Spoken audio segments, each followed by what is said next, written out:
Tension and anticipation filling the desert air in Arizona tonight. For more than 7.5 hours, over 2 days, the 8 men and 4 women of Maricopa County deliberating inside the jury room, examining the evidence, trying to determine if the first-degree murder charges against Jodi Arias have been proven beyond a reasonable doubt.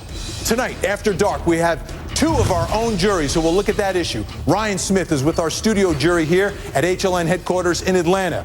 Are they surprised the jury has not yet reached a verdict? Jane Velez Mitchell is in Phoenix with our Arizona jury. Do they see any reasonable doubt in this case? We've lined up our own experts tonight who will argue reasonable doubt. Attorneys Joey Jackson from New York, Darren Kavanaugh from California, Ashleigh Merchant and Holly Hughes from the ATL. And here to explain the law from the Anna Nicole Smith case, the judge, Larry Seidlin. Also with us in the HLNTV.com evidence room, investigator Mike Brooks. In Phoenix with our After Dark Arizona jury, HLN legal correspondent and attorney Gene Casares and defense attorney Monica Lindstrom. Beth Karras has been inside the courtroom from the beginning. She's also joining us from Phoenix. In New York, former member of the Casey Anthony defense team, Linda Kenny Bond is with us. We've got our experts with us. This is my question to you. Give me one word, just one word. You got that, Kavanaugh? One word. Hyphens are okay enough. One word on why you think we have no verdict yet. Ashleigh, one word. Confused.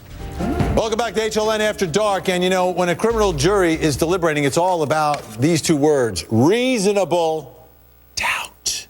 Reasonable doubt. I always put the emphasis on reasonable. So we're going to do the reasonable doubt challenge. We've got incredible defense attorneys here. And what they're going to do is they're going to go over where Ryan Smith is, pick a card, and come up with a piece of evidence and argue reasonable doubt to our jury here and our jury in Arizona. They have 1 minute to convince the jury, to raise the reasonable doubt. They don't have to prove anything. They just have to raise a reasonable doubt. This jury has been debating Jodi Arias' fate. In 2 days, no verdict. They come back tomorrow for day 3. Come in an hour later. We'll see if that makes a difference. We got our jury here in Atlanta, our jury here in Arizona, and our reasonable doubt challenge. That's why Ashleigh Merchant is here. Your job is to argue reasonable doubt to this jury. Now, pick a card, and you'll argue this.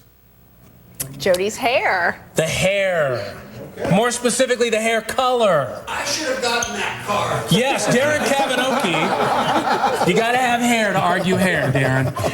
All right, ladies and gentlemen, let's take a look at the evidence surrounding the hair color. With regard to her hair color, when you met her, what was her hair color? Blonde. When she came over to West Jordan, what was her hair color? Dark brunette. What did he say when you showed him that in terms of the identification? He said the person that came in and rented the vehicle was number 5, except that she had blonde hair when she came in and got the car, and she had a man with him. Okay, Ashleigh Merchant, it's your turn. Thank you. Ladies and gentlemen, when we're talking about the hair, I think it's really important to talk about reasonable doubt. Reasonable doubt is not something that the defense has to prove. I don't have to prove doubt to you. The state has to actually disprove. They have to prove beyond a reasonable doubt, which means they've got to bring some evidence to prove that, to get over that burden. So they've got to prove somehow that this hair was not just a woman changing her hair color, or somehow that this hair linked into her being premeditated and planning this out.